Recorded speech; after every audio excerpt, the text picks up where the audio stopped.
आइए बच्चों, आज हम लोग सीखेंगे कि अलग अलग कोऑर्डिनेट में साइन कॉस टेन कॉसेक का वैल्यू किस तरह से डिफरेंट करता है उसके कोऑर्डिनेट के बेस पर। ठीक है, तो आज हम किस कोऑर्डिनेट में 1 2 4 चार कोऑर्डिनेट होते हैं, उन चार कोऑर्डिनेट में क्या किसकी वैल्यूज़ होंगे, कौन पॉजिटिव होगा कौन नेगेटिव होगा, हम उसका सही तरीके से आज उसका देखेंगे कि क्या किस कोऑर्डिनेट में किसकी वैल्यू होती है।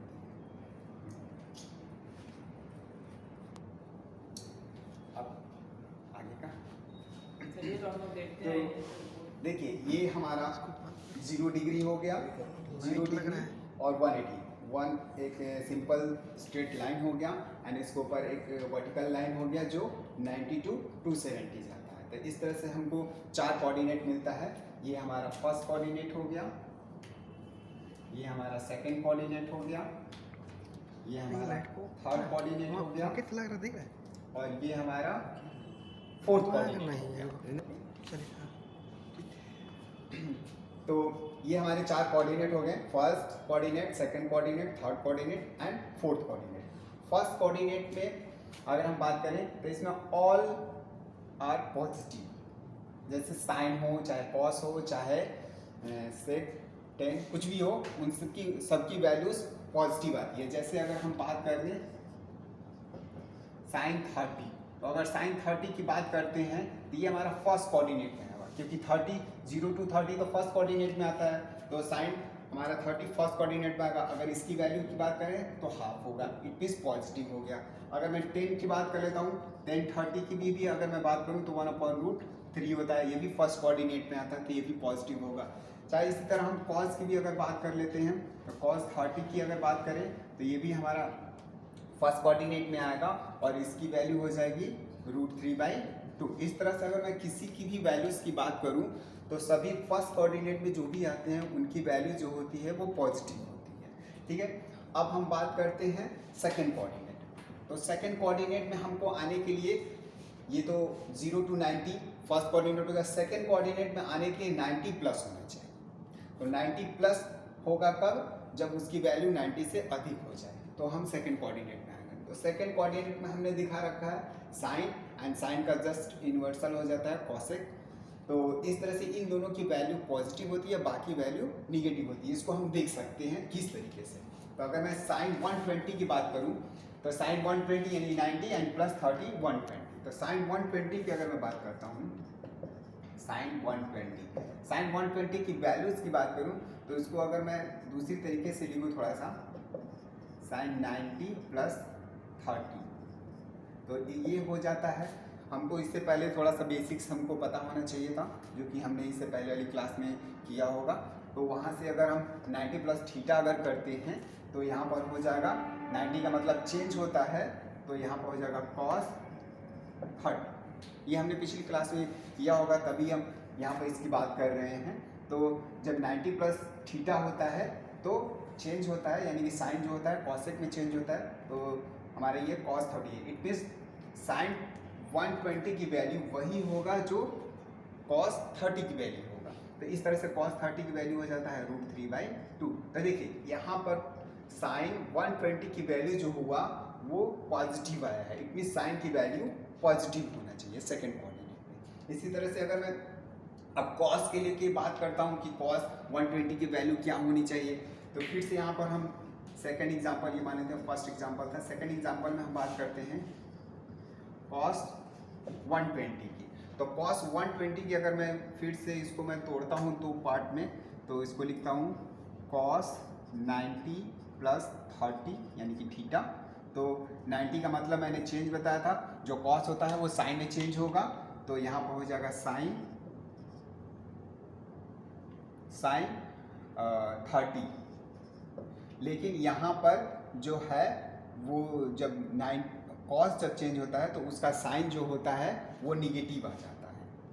ठीक है, ये रूल होता है, जब कॉस चेंज होगा तो वहाँ पर साइन चेंज होगा, तो ये माइनस हो जाएगा, साइन माइनस में आ जाएगा। तो अब उसके बाद साइन 30 की वैल्यू कितनी होती है, तो ये हम जानते हैं 1/2।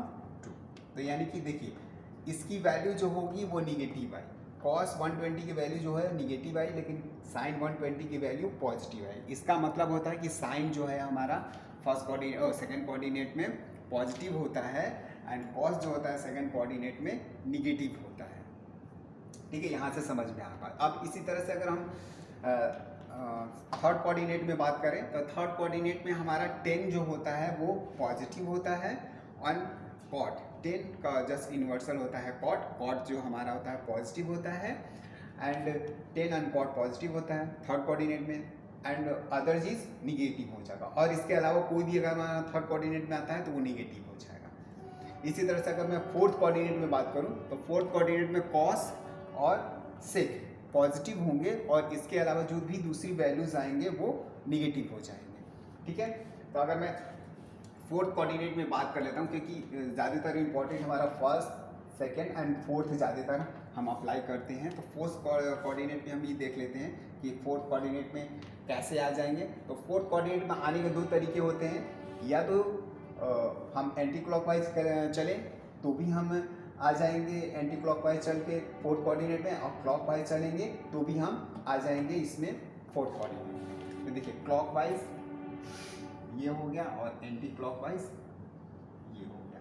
ठीक है, घड़ी के डायरेक्शन में जाएंगे तो ये है, घड़ी के उल्टे डायरेक्शन में आएंगे तो ये। तो जब घड़ी के डायरेक्शन में जाएंगे तो ये हमारा निगेटिव हो जाएगा, ये निगेटिव हो, और घड़ी के अपोजिट डायरेक्शन में जाएंगे तो ये हमारा पॉजिटिव होता है। ये हमेशा हमको याद रखना, एंगल का पॉजिटिव होता है कब निगेटिव होता है। तो यहाँ पर जो थीटा आएगा वो हमारा निगेटिव आएगा और यहाँ पर जो थीटा आएगा हमारा वो पॉजिटिव आएगा। एंटी क्लॉकवाइज चलेंगे तो थीटा हमारा पॉजिटिव होता है, क्लॉकवाइज चलेंगे तो थीटा हमारा निगेटिव होता है। तो दो तरीके से हो गया। अगर हम इधर से एंगल मेजर करेंगे तो एंगल हमारा निगेटिव हम बताएंगे, और जब इधर से आएंगे तो एंगल को हम पॉजिटिव बताएंगे। तो ये भी हमको बताना होगा कि हम किस डायरेक्शन में आएंगे। तो फोर्थ कोऑर्डिनेट में हम इन जनरल बात कर लेते हैं एंटी क्लॉकवाइज। तो एंटी क्लॉकवाइज अगर हम आते हैं मान लीजिए 300, यहाँ पर लिखते हैं cos 300 की वैल्यूज अगर हमको लिखना हो तो कैसे लिखेंगे। तो इसको भी हमको दो पार्ट में तोड़ना होगा वैल्यूज निकालने के लिए इसका। तो देखिए कैसे निकालते हैं, cos 270 एंड प्लस 270 में मैं कितना ऐड करूं तो 30 ऐड कर दूं तो हो जाएगा। अब 270 का मतलब चेंज होता है, देखिए वर्टिकल लाइन पे चेंज होता है, 90 का मतलब भी चेंज होता है और 270 का मतलब भी चेंज होता है। तो इसका मतलब cos जो होता है वो साइन में चेंज होता है। तो यहाँ हो जाएगा साइन 30 ये हो गया। ठीक है, एंड फिर उसके बाद यहाँ पर साइन 30 की वैल्यूज हम जानते हैं 120। तो इस तरह से यहाँ पर साइन cos 300 की वैल्यू जो होगा वो हाफ हो जाएगा। अब हम बात करेंगे कि हमारे पेपर में किस तरह के क्वेश्चन हमारे आएंगे, उस पर एक दो क्वेश्चन हम दे रहे हैं आपको, और वो वैल्यूज़ को आपको फाइंड आउट करना है और बताना है कि पॉजिटिव होगा निगेटिव होगा और वैल्यू क्या होंगे। ठीक है, तो अगर मैं बोलूँ आपको फर्स्ट क्वेश्चन 10 120 की वैल्यू फाइंड आउट करिए, इसकी वैल्यू पॉजिटिव होगी निगेटिव होगी। सेकेंड cos 150 की वैल्यू फाइंड आउट करिए, एंड थर्ड ये हो जाएगा साइन 300 की वैल्यूज फाइंड आउट करके बताइए कि कौन सी वैल्यू पॉजिटिव होगी कौन सी वैल्यू निगेटिव होगी। आज के लिए आपका होमवर्क।